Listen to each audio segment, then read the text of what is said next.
Sampai jumpa lagi rekan-rekan semua. Kisah pemuda kaya yang sederhana. Episode 267. Teman-teman, kali ini kita telah memasuki episode 267. Jangan lupa like dan komennya ya. Dan bagi yang belum subscribe, silahkan subscribe dulu supaya teman-teman dapat pemberitahuan jika kami upload cerita terbaru. Dan admin mengucapkan terima kasih kepada rekan-rekan yang telah mengikuti cerita ini. Mari kita dukung channel ini supaya senantiasa bisa terus menampilkan cerita-cerita terbaru dari kisah pemuda kaya yang sederhana. Kita kembali ke cerita. Pada episode yang lalu diceritakan, siang itu Alex mengalami sebuah kejadian, yaitu tidak sadarkan diri saat memberikan pengarahan kepada beberapa orang pimpinan perusahaan. Dan ketika Andi bertemu dengan mamanya Alex di rumah sakit, ternyata mamanya Alex tidak kaget dengan kondisi putranya tersebut. Alex memang selama ini dikenal sebagai seorang anak yang menurut mamanya sering menghabiskan waktunya untuk bekerja, bahkan dalam beberapa bulan ini Alex sangat kurang beristirahat. Hal inilah yang membuat mamanya menjadi tidak kaget dengan apa yang dialami Alex hari ini. Apalagi ketika dokter hanya menyarankan Alex untuk beristirahat yang cukup. Dan tak berapa lama kemudian mamanya Alex telah keluar dari ruang perawatan Alex. "Bagaimana Tan kondisinya Alex?" kata Andi kepada mamanya Alex yang terlihat keluar dari ruangan. "Sudah tidak apa-apa kok. Tante sudah bicara sama dokter yang menangani," katanya Alex. "Kondisinya drop karena kurang istirahat dan ini sedang tidur." "Ya syukurlah Tan kalau cuma begitu. Artinya kemungkinan Alex bisa pulih dalam waktu yang relatif cepat Tan," kata Andi saat itu untuk menghibur mamanya Alex. Dan mendengar yang diucapkan Andi itu, mamanya Alex kemudian berkata, "Iya An. Cepat sembuh itu pasti, tapi kebiasaannya itu pasti susah dihilangkan. Itulah yang pasti membuat Tante khawatir An," kata mamanya Alex sambil duduk di kursi yang ada di samping Andi. Sebenarnya Tante tidak kaget dengan hal ini An. Justru Tante bersyukur Alex mengalami kejadian ini di kantor dan dikelilingi orang-orang yang peduli kepada dirinya. Makanya Alex cepat-cepat dibawa ke rumah sakit. Tante justru khawatir semisal Alex sedang dalam perjalanan atau sedang mengemudi mobil. Inikah bisa fatal kan? Alex selama ini Tante suruh pakai sopir saja tidak pernah mau. Banyak sekali alasannya dia buat menolak saran-saran dari mamanya. Kadang Tante juga kesalan dengan sikap keras kepalanya Alex ini. "Kalau dia kenapa-kenapa terus nasib Tante bagaimana?" kata mamanya Alex tampak bersedih. Dan mendengar apa yang dikatakan mamanya Alex itu pun Andi langsung dapat memahami bagaimana khawatirnya seorang ibu jika putranya mengalami kejadian yang tidak diinginkan. "Oh gitu ya Tan. Kalau boleh nih Tan. Tapi kalau Tante tidak tersinggung, biar Alex pelan-pelan saya ajak bicara. Toh kami berencana ke depannya membuat usaha lagi Tan. Kalau usulku sih sebaiknya Tan, Alex ini harus punya beberapa orang kepercayaan yang akan membagi pekerjaan yang seharusnya dikerjakan Alex." Maksud Andi biar beban kerja Alex pindah ke pundak orang lain Tan. "Cara ini juga kami pakai kok Tan. Biasanya saya menunjuk seorang direktur senior untuk semacam mensupervisi 3 direktur utama sebuah perusahaan. Begitu seterusnya Tan, sehingga kami hanya menunjuk beberapa orang jika ada perusahaan yang kondisinya tidak beres.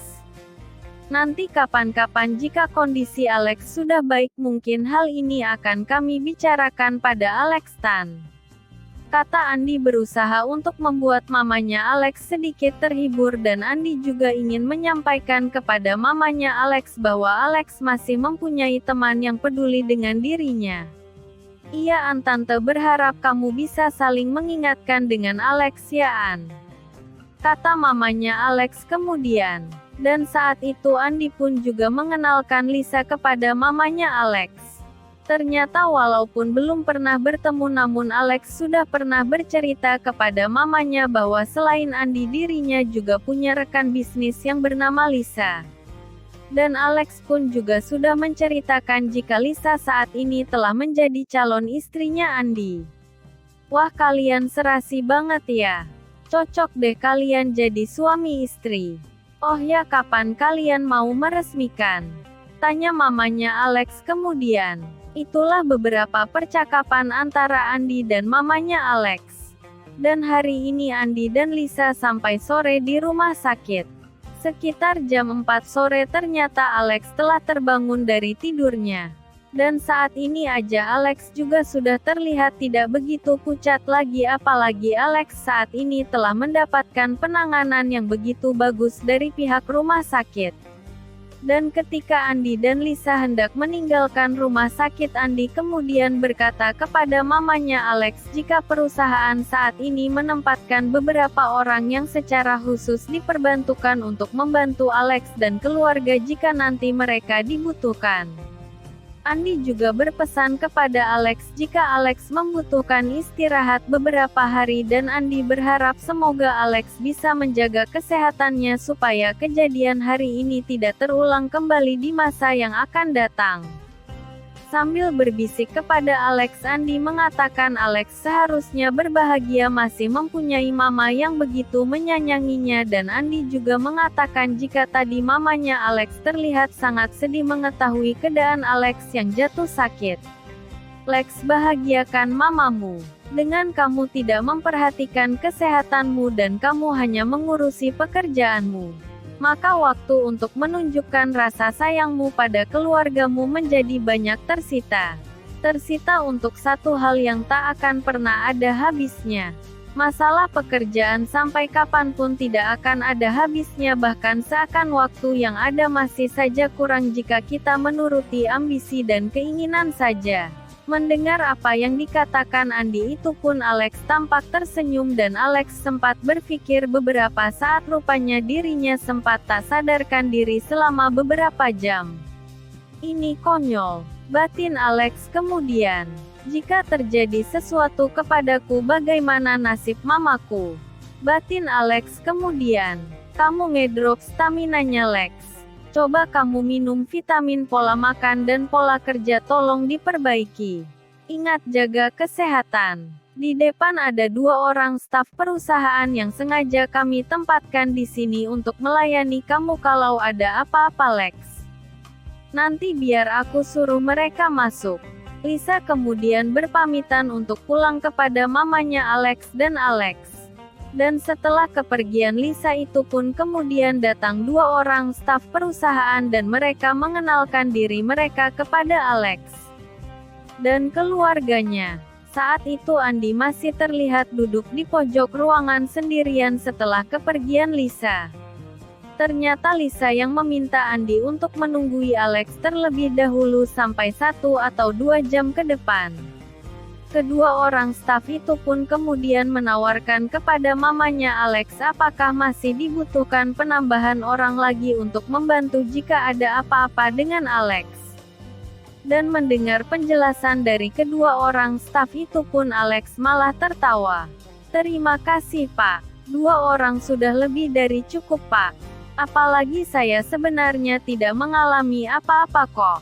Saya tadi hanya kecapean saja dan dengan istirahat yang cukup saya kira saya akan segera pulih kembali.